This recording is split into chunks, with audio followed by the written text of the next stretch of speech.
Salut, c'est Philippe et dans ce nouvel épisode de Fenêtre sur la ville, on va voir pourquoi les voitures autonomes sont probablement la pire chose qui pourrait arriver à nos villes. Bienvenue.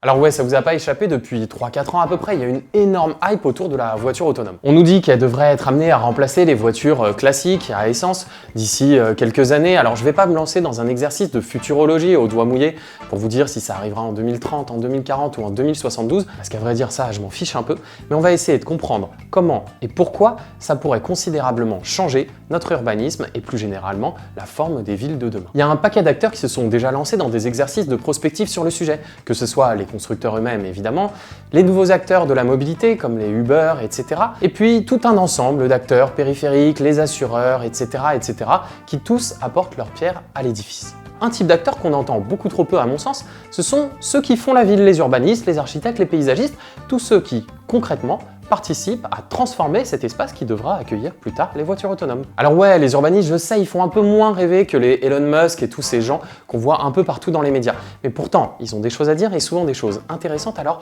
autant les écouter. Il y a notamment un sujet précis qui inquiète pas mal d'urbanistes, c'est la place des piétons, des cyclistes et de tous ces autres modes qui ont explosé ces dernières années, les skates, les overboards, etc., qui ne sont pas bien pris en compte par les voitures autonomes et leur intelligence artificielle, parfois un peu teubée. Parce que oui, les voitures autonomes, elles sont censées être capables de se synchroniser assez facilement avec les autres véhicules motorisés, notamment quand il y aura des échanges de données entre véhicules intelligents. Par contre, elles ont beaucoup plus de mal à prévoir quand un cycliste va rejoindre sa bande cyclable ou quand un piéton va traverser sans regarder hors des clous. Les quelques cas d'accidents qui ont eu lieu lors des expérimentations in situ, comme par exemple à Tempe en Arizona l'été dernier, avec une voiture Uber qui a renversé une cycliste, sont venus mettre en lumière ce petit défaut dans les intelligences artificielles actuelles. Alors bien sûr, le propre de l'intelligence artificielle et du deep learning, comme on dit, c'est de progresser au fur et à mesure qu'il rencontre des situations données.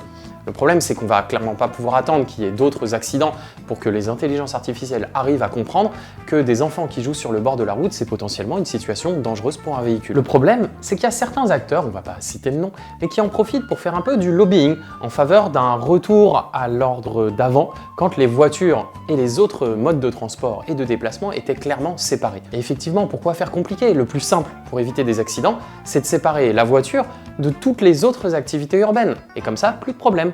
En tout cas, ça c'est ce qu'essayent de faire entendre certains acteurs, notamment aux États-Unis et dans les villes chinoises. New bumpers were built with pedestrians in mind. Just let them try to get away. Le problème, et on en a beaucoup parlé sur cette chaîne, c'est que cette mentalité, elle a conduit aux pires dérives urbanistiques dans les années 50, 60, 70, quand tout était fait pour que la voiture circule le plus fluidement possible au détriment des autres modes. Ça est passé par exemple par les grands boulevards urbains, les autoroutes urbaines, dans lesquelles les piétons n'avaient littéralement pas le droit de citer. As expanded highway transportation decentralizes our population centers into vast urban areas. With the advent of wider, faster expressways, the commuter's radius will be extended many miles. Et inversement, ça fait une trentaine d'années maintenant que les urbanistes et tout un ensemble d'acteurs urbains essayent de réparer les dégâts commis par cette philosophie-là. Par exemple, aujourd'hui, on va avoir tendance à privilégier ce qu'on appelle les zones de rencontre, des espaces où la vitesse est ralentie et où les véhicules, les cyclistes, les piétons et tous les autres modes peuvent cohabiter ensemble, coexister dans la joie et la bonne humeur. Et forcément, quand on pense à ça, on se dit que ça serait quand même très idiot de jeter mémé avec l'eau du bain au profit d'une voiture autonome qui est finalement pas si intelligente qu'il n'y paraît.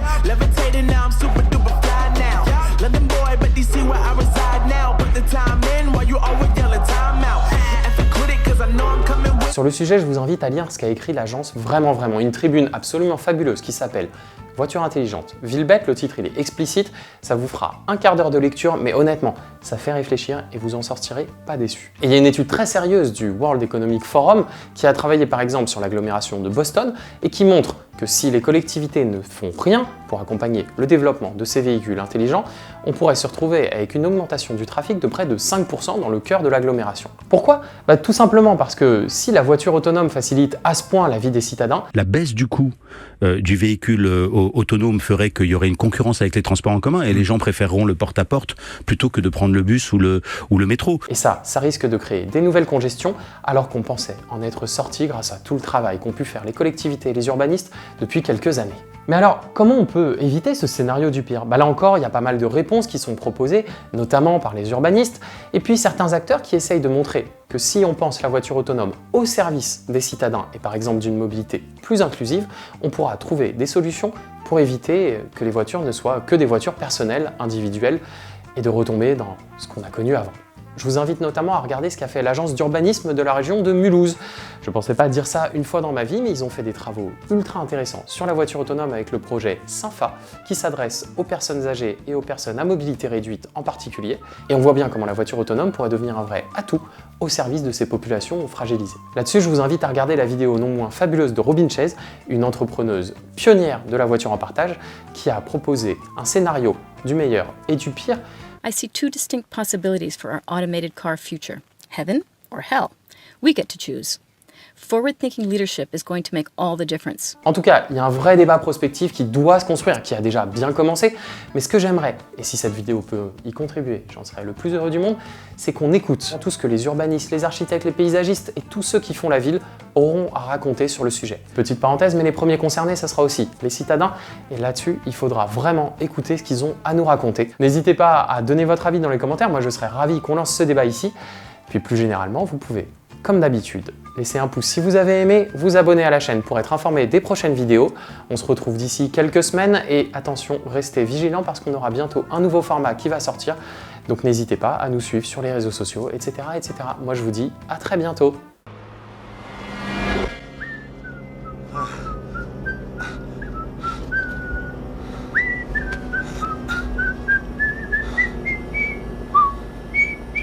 Where am I? You're in a Johnny Cab.